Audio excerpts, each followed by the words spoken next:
Page 7, Medi-Cal mandatory expansion estimate. Yes, this is one of the big headlines last week when we came out with our May revision. This page just relates to the mandatory expansion, but this was the first time where we were really looking at the impacts on the state's budget of what was a really once-in-a-generation change to the healthcare system that we started last year, the implementation of the Affordable Care Act. I think that there is a significant amount of uncertainty around how the Affordable Care Act is going to impact the budget over the next few years. The estimate that we made about how much the mandatory expansion was going to cost in the budget year is really based on the best information we have to date, actual information on the costs per case that we are seeing. So we really just took the cost per case that we currently are seeing, which from January was changed because we were seeing a much higher usage in the fee-for-service system than we had initially hoped or projected in January. So that was really the big change, a big part of what's driving this, in addition to the caseload.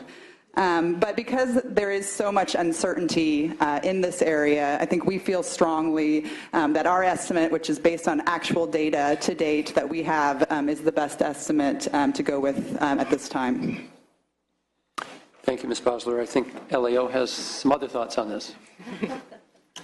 Thank you, Mr. Chair. Ross Brown and members Ross Brown with the Legislative Analyst's Office. As Ms. Bosler mentioned, the ACA makes a lot of different changes to the Medi-Cal program. Some of those are expected to result in additional enrollment among previously eligible individuals who otherwise would not have enrolled in the program. Some of those changes would be enhanced outreach, a streamlined eligibility determination and redetermination process. The administration's May revision estimates were roughly $600 million general fund higher than what was assumed in the January budget. The mandatory expansion fiscal estimates, I think it's important to keep in mind, are a product of two key sets of assumptions. One, the assumed caseload and increases in caseload, as well as the assumed per capita cost of those additional enrollees. And in both cases, the administrations were significantly higher than the January budget. With respect to the enrollment estimates, those estimates, while they were higher, we agree that given the significant degree of uncertainty on the additional enrollees who will come into the program as a result of these changes, we believe that their estimates on the enrollment side are plausible. However, for us, the bigger issue is on the per member per month or per enrollee cost assumptions. Prior to the May revision, our estimates and the administration's estimates on per enrollee costs were very, very similar. And they were based on average managed care costs for individuals who are currently enrolled in the program as a non-disabled parent or child. In May, the administration revised some of their assumptions and assumed there would be significant fee-for-service enrollment, and more importantly, for those individuals who would be enrolled in fee-for-service, they assumed costs for those individuals 2 to 3 times higher than what were assumed for individuals who would enroll in managed care plans. Now, in our view, that new key assumption about the average cost for fee-for-service enrollees, those assumptions on PMPM costs are too high and not reflective of the likely costs for these new enrollees in the program. Now, I think there are a couple important things to keep in mind when evaluating those assumptions. One, this is a new population that we believe it's reasonable to assume is a relatively healthy population because they would have been eligible for the program otherwise, but would not have enrolled. And if they needed significant healthcare services, they would have enrolled otherwise. Also, another important thing to keep in mind about the use of the historical data on fee-for-service cost to estimate the cost for this population. In our view, those average costs aren't a great proxy for the cost for this population of fee-for-service. Those historical costs include, from what we can tell, a disproportionate amount of costly services, such as services for pregnant women who come into the program, emergency services, and they're not reflective of the costs associated with this population that we're discussing here. So our recommendation is to reduce the Medi-Cal budget by $342 million general fund over the 2-year period to reflect lower PMPM cost assumptions. This adjustment would reflect the administration's enrollment assumptions and estimates and average per member per month cost assumptions based on the average managed care costs, consistent with what has been done in the past by our office and the administration. In our view, this adjustment would reflect more reasonable per member per month cost assumptions for the mandatory Medi-Cal expansion. Thank you, Mr. Brown. I think you make some solid points. I'll certainly allow finance to rebut them if you would like, but it would seem to me that among the stronger ones made is that this is a population that was formerly eligible.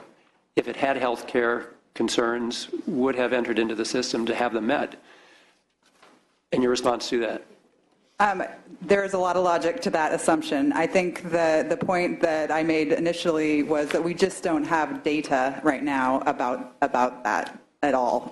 So we're basing our estimate on the data, the most recent data that we're seeing, and we were assuming in January a different mix of managed care and fee-for-service, and the information that we've been seeing since then is just a different mix. And we're all working hard to try and understand it better. There's a lot moving around in this healthcare world right now, and I think it's going to take time to ferret out all of the changes that are occurring. And that's really, I think, our reluctance to go with an estimate that's not data-driven. Also, I think stems on last year. We had a higher caseload assumption, which is much closer to what we're seeing today, and we ended up going with a lower assumption last year. And luckily, revenues continued to go in the direction they went. But we have, added over $1 billion since January.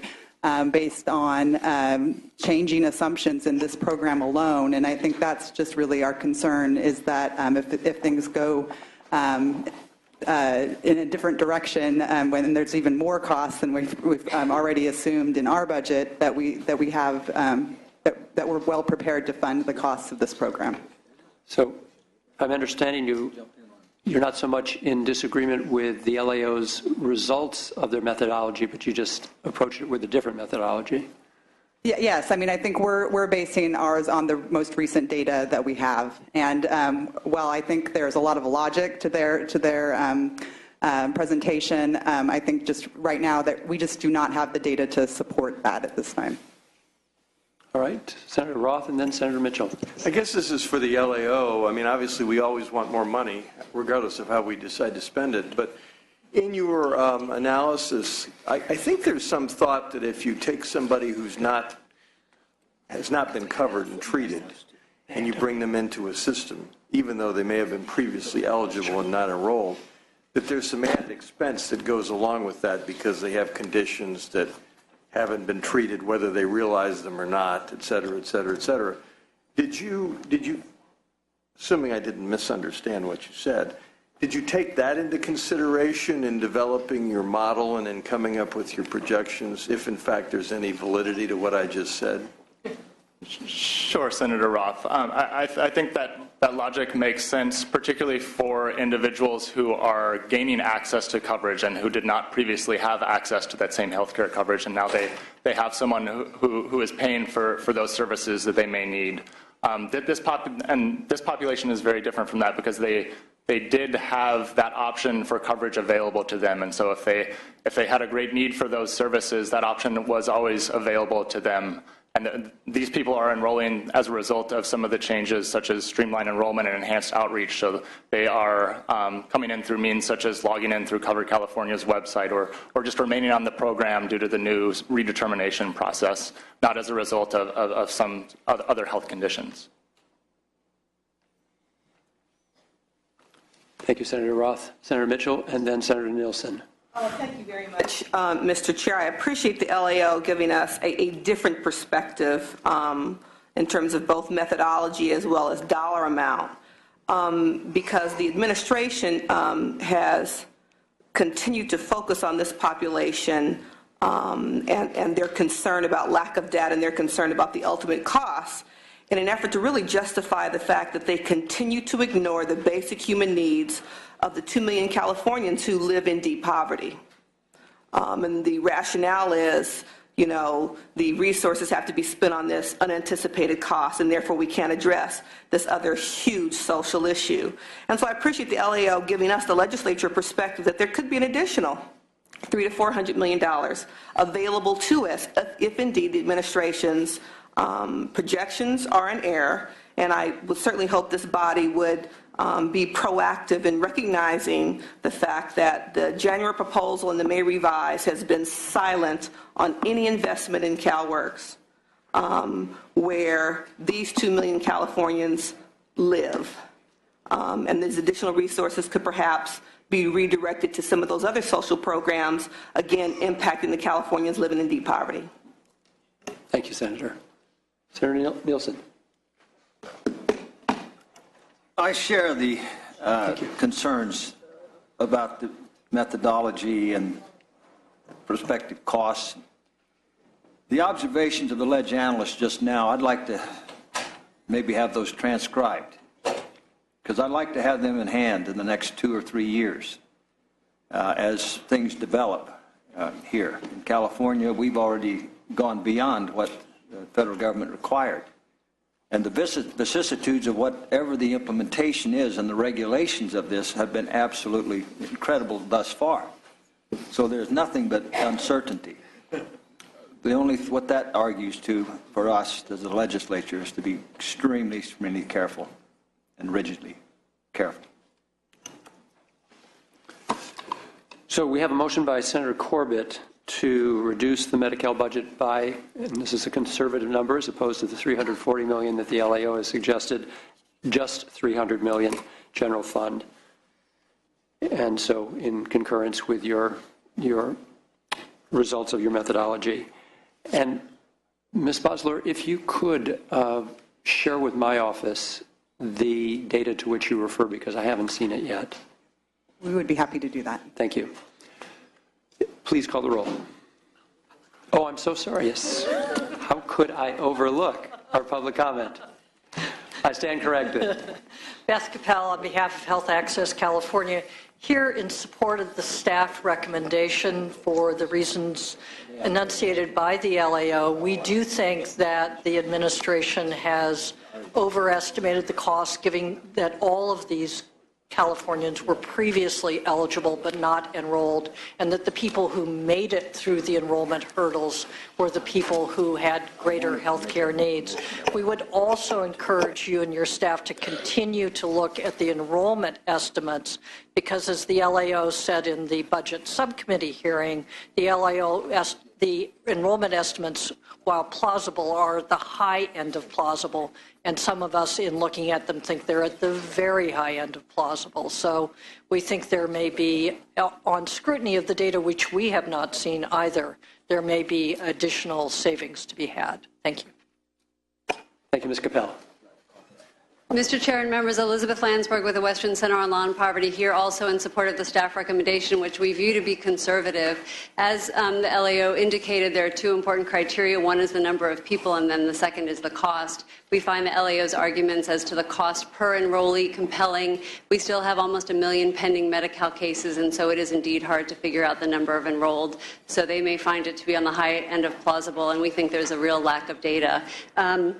We would also concur with Senator Mitchell's important comment about what's at stake here with these assumptions, because this May revision does do nothing to address the needs of our lowest income children living in poverty and the huge consequences that has on their development. So we understand that by freeing up some of these dollars, there would hopefully be some ability to address those huge needs and to do something about our CalWorks program, which still continues to fund people at the highest levels at below 40% of the federal poverty level. Thank you. Thank you, Ms. Landsberg.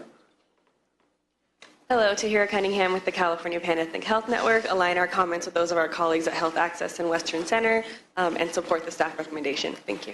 Thank you, Ms. Cunningham.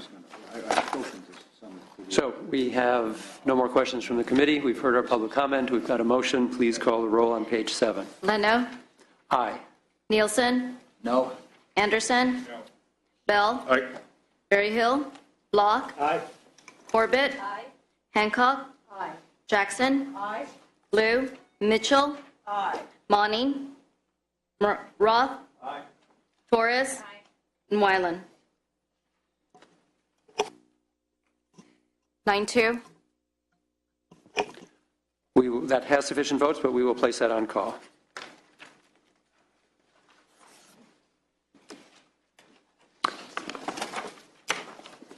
Page 8. Augmentations and restorations to Medi-Cal. Yeah, this is a variety of health-related augmentations not proposed by us in our budget.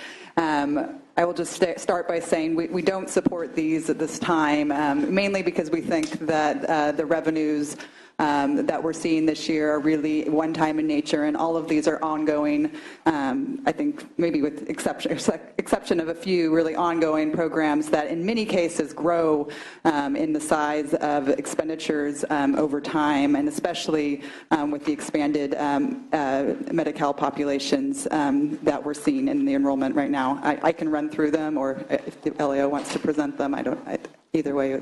Thank you for the offer. We'll let LAO do that. But before we get there, with regard to the Medi-Cal provider payments and the 10% cut, there's been, I think, significant press attention to this as well, that now with 1.4 million additional beneficiaries to Medi-Cal, that given that, and correct me if I'm wrong, I think we are 50th or close to 50th out of 50 states in our reimbursement rates, that there's very likely a real serious concern for access and for provision of the health care, and that are we not offering these new enrollees a false promise if they can't actually see a health provider, given that there is no requirement that a health provider take as a new patient a Medi-Cal participant? I'm going to just start by saying a few things and then turn it over to Adam Dorsey for additional comments. But in our January proposal, we did provide some restoration of targeted reductions. But I would say, there was really two things that have happened over the last few years: the Affordable Care Act, but also the significant shift from fee-for-service to managed care. And so with those two big changes, there are going to be a lot of changes in this whole healthcare industry. And this is something, access to providers is something that our Department of Healthcare Services will continue to monitor, that we will continue to pay close attention to as we move forward. But at this time, we're not supportive of additional restorations beyond what was proposed in January. Thank you. Mr. Dorsey, anything to add? Yeah, just Adam Dorsey, Finance. I want to remind folks that it's a reduction of up to 10%, that the administration has been diligently assessing access to services in the program and restoring reductions where appropriate to maintain access to the entitlement. Thank you, sir. LAO? Senators. LAO, can you present for us? Yes, good afternoon, Mr. Chair and members. Mark Newton with the LAO. Just before my colleague, Felix Su, will outline the augmentations proposed in this item, if I may just make a few opening comments as you embark on looking at a number of proposed augmentations on today's agenda. If the legislature accepts the LAO's revenue and expenditure estimates, there is room for some targeted augmentations for your very highest priorities. We note that the augmentations in this item are just among several proposed in today's agenda. The budget subcommittees have also already adopted a number of augmentations, particularly in the Health and Human Services area. And just to note that the LAO certainly remains fully available to assist the legislature as you consider your priorities for augmentations. So I'll now turn it to Mr. Su. Good preface. Thank you. Thank you, Mr. Chair, members. Felix Su with the LAO. So just to go down the line of the augmentations and restorations that have been recommended by committee staff for adoption. First, the Medi-Cal restoration of provider payments, $120 million general fund, to restore cuts to the fee-for-service payments on a prospective basis for all providers except for pharmacy, and to also provide $12 million to be used by the Department of Healthcare Services if it finds that other exemptions to reductions are required. Next, an augmentation of $50 million to add applied behavioral analysis, or ABA therapy, to Medi-Cal for children, and to convene a stakeholder work group to implement the new benefit. Next, a restoration of $13 million of the following optional benefits in Medi-Cal: acupuncture, audiology, chiropractic services, incontinence cream and washes, optician lab services, podiatry, and speech therapy. Next, a $3.75 million augmentation to provide a state match to draw down $37.5 million in federal funds for activities related to electronic health record adoption and support. Next, a $3.9 million restoration of the Black Infant Health Program in public health. And finally, $5 million to provide funding to establish HIV prevention pilots for outreach screening and linkage to care for people living with or at risk for HIV in public health. Thank you. Thank you. And I think that totals close to about $196 million. Yes, I believe so. Thank you. And keep in mind the first 4 points, all Medi-Cal related, would have minimally a 50% federal match. And then the electronic health records, actually 9-to-1 match. Very good. Senator Mitchell. Thank you, Mr. Chair. Just a point of clarification for me. Under the Medi-Cal optional benefits, I deeply appreciate the list of optional benefits that are listed here. I wonder if by chance, if the nutritional supplement has been included. Thank you. I saw the answer. I appreciate that. That was, you know, a bone of contention for me as sub-1 chair when we removed it, with the exception of if someone needed to receive it intravenously. So if they can now still, thank you. So that was restored last year. Very good. Senator Roth. I guess this is a comment more for the administration. I'm certainly by no means an expert on this healthcare delivery stuff, but I'm hoping that we have some in the state of California. I'm very, very concerned about inland California and the shortage of healthcare providers. And I think that the failure to, without pointing fingers or being a critic, our inability is probably a better word to properly compensate the providers of healthcare delivery services in the Medi-Cal program is creating a significant problem. My colleagues say everywhere it probably is, but certainly in an area where you have few physicians and few healthcare providers, it makes a dramatic situation even more dramatic. So I guess what I'm saying is I'm hoping beyond this and the discussion we have about funding that somebody or some group in the administration is taking a look at, in light of the Affordable Care Act, our delivery system and how we fix this situation. And it's probably a combination of programs to add more providers and programs to add more money. And we spend a lot of money, and there are a lot of needs, more than we have money to satisfy. But health is certainly an issue that's got to rise to the top of the list. And I know you agree, and I'm not being critical. I'm just making a comment. So I look forward to working with you. There'll be some proposals, I think, floating around this year on graduate medical education and more physicians and more healthcare providers. And I personally intend to participate in some next year, so we'll be having a conversation. Thank you, Mr. Chair. Thank you, Senator Roth. Senator Bell. Just that I wanted to make a point about these particular items in terms of the Medi-Cal provider payments. Based on my experience working with chairing the hospital committee in our county and working with the healthcare system, anything you do to shorten the time frame where somebody gets service saves money, because the acuity will be interrupted and people will become more healthier. Because if you wait and wait and wait, their health care gets worse. So there is a cost to waiting for health care, and I think it's not recognized sometimes. Well, we should realize that does happen, because that pushes people into more intensive care and more expense. I like to point out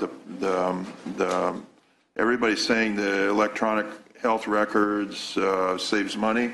I mean, everybody says that. We were hearing it over and over. Here we are getting a federal match to get it. It will save money, so that one is a saver. And acuity reduction and for Black Infant Health and the public health programs is really a prevention.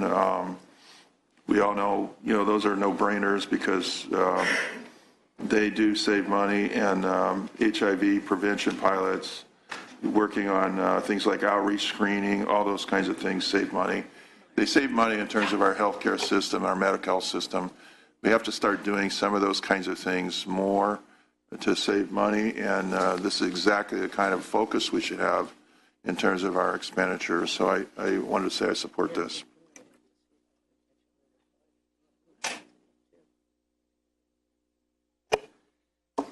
Thank you, Senator Bell. So no other comments from the committee. I see a very long line, and I want to say we're pleased you're here because I'm going to place a bet. There are few, if any, who are here to argue against the restorations.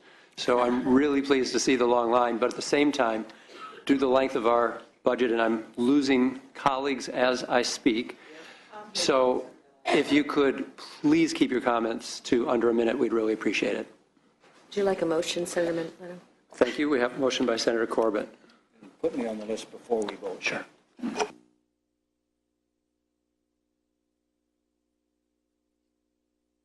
Elizabeth Landsberg with the Western Center on Law and Poverty, here in strong support of the proposed restorations. Given the tragic reality of racial disparities when it comes to infant mortality, we're strongly in support of restoring the Black Infant Health Program funding. Also, the optional benefits, critical services, which will restore dignity. We would have liked to have seen full restoration of adult dental, but we're thrilled that our clients can get some adult dental services starting this month, thanks to you all. And as the lone consumer advocacy group who stood up here and urged you to do the Healthy Families to Medi-Cal transition, we feel obligated to say that we've got to do these ABA services because, unfortunately, as a result of that, many children did lose access to those critical services. So in strong support, need to make sure the utilization reviews are within legal standards, but thank you. Thank you, Ms. Landsberg.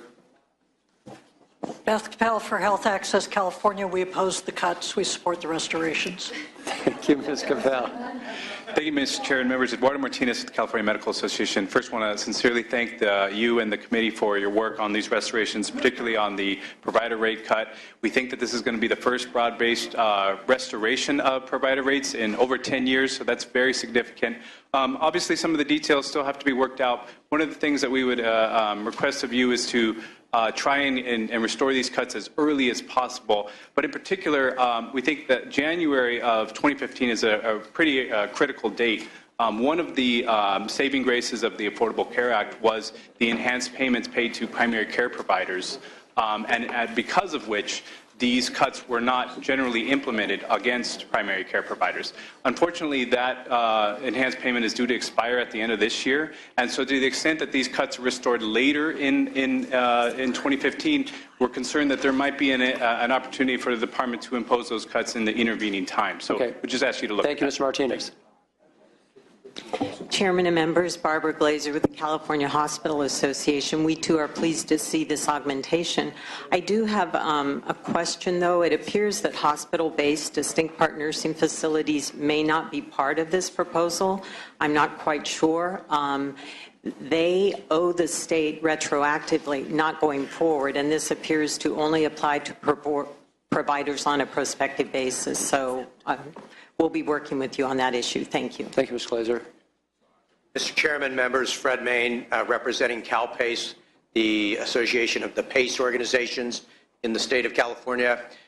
The augmentations are beneficial to the PACE organizations, but it's important to remember again that PACE rates are set separately, and we're also budget reduced by the Department of Healthcare Services. We presented a proposal to the subcommittee asking for some restoration that is a part of, but not completely the same as the 10% provider rate reduction. The $12 million that's set aside for other DHCS actions, the department has not been always the most understanding of our challenges of access, and so having to go back to them again to ask them to do what they've not wanted to do for the last 4 years still is problematic for us. So would like to see some specific language on PACE. Thank you very much. Thank you, sir.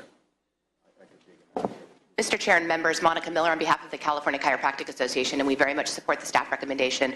There's actually many studies out there that demonstrate when a chiropractic service is added to a plan, you actually bring down costs for that plan. So we appreciate the staff recommendation and all of your work. Thank you. Thank you, Ms. Miller. David Ford on behalf of the Private Essential Access Community Hospitals, the Alliance of Catholic Healthcare, Adventist Health System, and Loma Linda University Medical Center. In the interest of everybody's time, we'll just associate ourselves with the comments made previously by the California Hospital Association. I personally thank you, Mr. Fordham. Thank you. Melissa Cortez Roth on behalf of Autism Speaks in support of the augmentation for ABA and Medi-Cal. I do just want to point out that ABA is a required benefit in Covered California for all private health plans, including CalPERS plans. Basically, everyone has access to this service except for our autistic children in Medi-Cal. So we thank you for that. Thank you. Mr. Chairman and members, Don Matty on behalf of American Medical Response. We appreciate the restoration of the 10% cut for medical transportation. Thank you. Thank you, Mr. Matty. Mr. Chair and members, Bob Ackerman on behalf of the California Association of Medical Product Suppliers, providers of durable medical equipment, medical supplies, and enteral formula. Very much appreciate the prospective relief, but unfortunately there's no retroactive relief for this provider type. So they are at risk of a clawback going over a 3-year period of time. So I think some $40 million that will be repaid from the provider future payments. So that still is a very big issue for us. Thank you. Thank you, Mr. Ackerman. Chair and members, Kathy Mossberg, representing both the California Family Health Council and the San Francisco AIDS Foundation, certainly appreciate and associate ourselves with the comments of my associates regarding the provider rate increase. Want to also state for the San Francisco AIDS Foundation specifically, very much appreciate the additional dollar for HIV prevention pilot programs. As you know, this is a place in the budget that in just the 2009 budget alone took about $90 million of general fund cut. So appreciate a start back. Thank you. Thank you, Ms. Mossberg. Good afternoon, Holly Leanbean on behalf of March of Dimes in support of restoring the funds for the Black Infant Health Program. This is our #1 priority for the year, and we've organized a coalition of more than 50 organizations, and we just wanted to say thank you very much. Thank you. Good afternoon, Paul Neprath on behalf of Planned Parenthood Affiliates of California and our 115 health centers across the state. We definitely want to associate ourselves with supporting the provider rate cuts restoration. This is really important to our health centers and to the people that we serve. We also support the Black Infant Health Program's funding restoration as well. Thank you. Thank you, sir. Jody Hicks on behalf of the California Academy of Family Physicians, also associate ourselves with California Medical Association's comments and support the restoration of the cuts as well as the Black Infant Health Program. Also here for the California Podiatric Medical Association, support the recommendations for restoration of optional services, and just quickly point out that for podiatrists specifically, they are actually providing medical services the same as physicians. This just allows them to get reimbursed and take on call at emergency rooms and such. So thank you very much. Thank you, Ms. Hicks. Yes. Peter Kellis on behalf of St. Paul's Homes and Services for the Aging in San Diego and Leading Age California, which are not for-profit senior home care providers. Associate my remarks with the previous speaker related to PACE. Would like to see the PACE program be a part of the dialogue on the unallocated restoration. Thank you. Hello, Tahira Cunningham with the California Pan-Ethnic Health Network in strong support of the full restoration of the Black Infant Health Program. I wanted to extend our sincere appreciation for that being the staff recommendation. It's a program that's absolutely critical to our communities. Thank you. Thank you, Ms. Cunningham. Catherine Nelson-Scott on behalf of the District Hospital Leadership Forum. I also associate my comments with that of the Hospital Association related to the distinct partners and facilities being included in the dialogue going forward and retrospectively. Thank you. Thank you, and thank you all for being as brief as you were. We appreciate that. Senator Nielsen. Thank you, Mr. Chairman. Mr. Chairman, I would respectfully request a division of the question on item number 1. No problem. The important point we have to be aware of is, we have some opportunities here, and we must be careful that we don't overreach. We're adopting the higher budget speculation, shall I say, and we are making a number of obligations.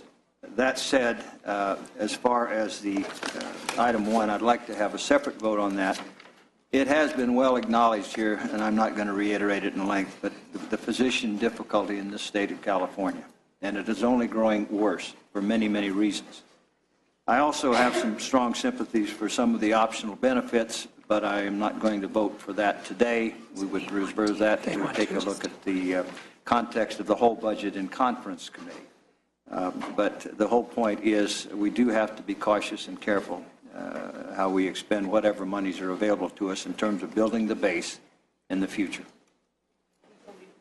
Thank you, Senator Nielsen. We have motion by both Senator Hancock and Senator Corbett, and we're going to use that motion but divide it as requested by Senator Nielsen. So we're going to take first. Senator Leno? Yes, Senator Hancock. I did just want to comment. Of course. Strongly supportive of both parts of this motion. But I did want to add that I know I have worked with the PACE programs in my district. I think they save money for us in the long run. They keep people out of nursing homes, keep people healthy. I hope as we move forward in conference, we can consider some of these long-term savings too, as well as some of the short-term restorations we need. But I do join Senator Corbett in moving the item. I would move item 1. Very good. So item 1 is the Medi-Cal provider rates restoration. That is the motion. And if you could call the roll, please. Leno? Aye. Nielsen? Aye. Anderson? Aye. Bell? Berryhill? Block? Aye. Corbett? Hancock? Aye. Jackson? Aye. Liu? Mitchell? Aye. Monning? Aye. Morrell? Roth? Aye. Torres? Aye. Wyland? Bell, aye. Bell, aye.